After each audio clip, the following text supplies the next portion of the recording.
Even though there's a slight decline in visitors, the Jamaica Hotel and Tourist Association JHTA is insisting there is no need for alarm at this time.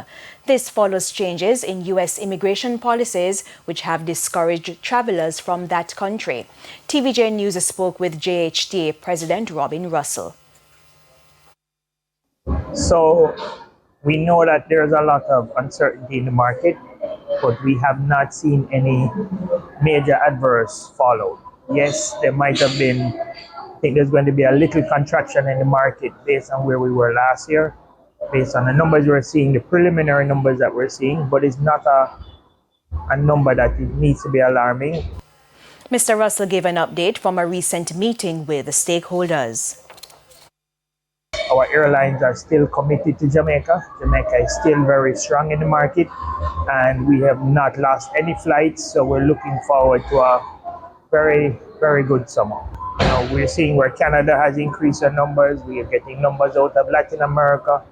Europe is looking strong.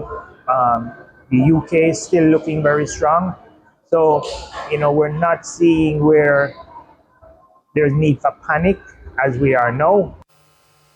Some Jamaican green card holders have decided to put off travel to the island amidst fears they will have difficulty re-entering the United States.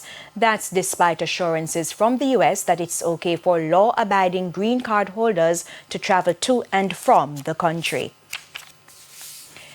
Meanwhile,